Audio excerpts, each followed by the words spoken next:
CR question number 1. How does your product use or change conventions, and how does it represent social groups or issues? My name is Khadija Iftikhar. I'm an AS student. I decided to offer a magazine brief as magazines remain a key part of the media landscape. It was based on sports magazine on Polo. I found it most suitable for my genre to be a sports magazine. I chose this topic for my magazine because a lot of girls aren't encouraged to play or allowed to play polo.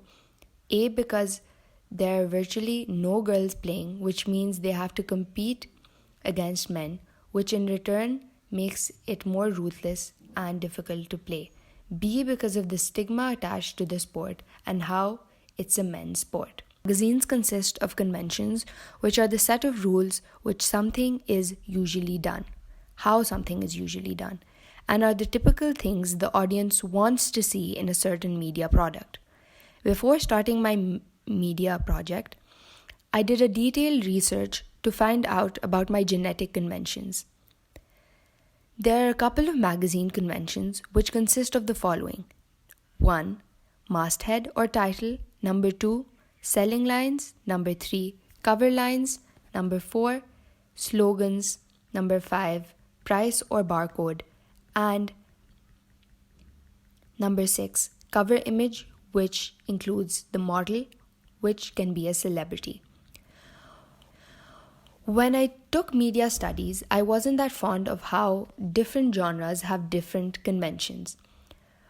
But after a lot of research about them, I became very fond of where I found out that nearly all well-known magazines have famous faces like celebrities which dominate the cover of the magazine, as the direct gaze of the person will help pierce the viewers and other non-verbal codes will help understand the magazine's message on what it's promoting. Keeping this in mind, I challenged the conventions on my cover by not featuring any famous model or public figure, but taking my best friend, who's an 18-year-old player. However, keeping all the conventions in mind, I took a picture of her, maintaining eye contact to the viewer's eye to engage with the audience.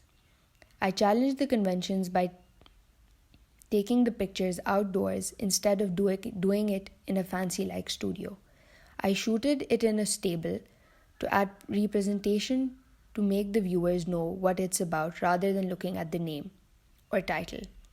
I followed the conventions as my title, masthead, was the largest text in the cover and was aligned well with the width of the cover. I also followed the magazine conventions by placing the date and the website next to the title. Unlike other magazines, I added a very little amount of text on the cover. However, I followed the magazine conventions by adding the barcode to the left side at the bottom of the magazine. To make it look more authentic, now comes the text contents page. I also followed the conventions by adding a couple of pictures to the contents page. I added the contents to be the largest text and added the name and date next to it. Then added contents with a sneak peek of information to engage the audience's interest towards my magazine.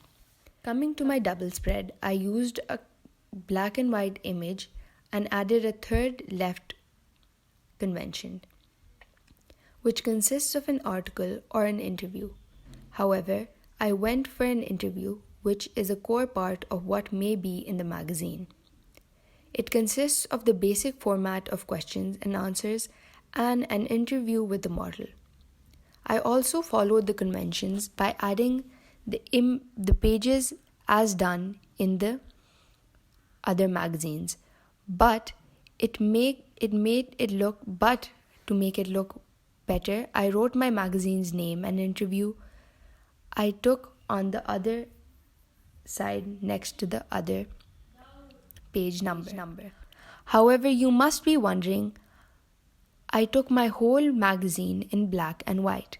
And why is that so? Is a very important question indeed. I took my main model to be a girl who you can see, but I also used the horse closely to show the relationship between the two.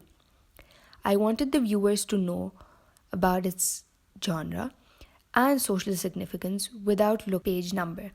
However, you must be wondering, to know if my magazine was a subject of interest, I did an online survey on Instagram and Facebook to know what people's views were and if they were incurring the same kind of problems.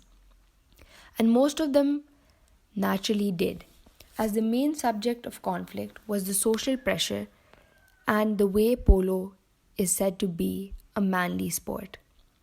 With little or no support was also the main issue. Also, the main issue women were facing.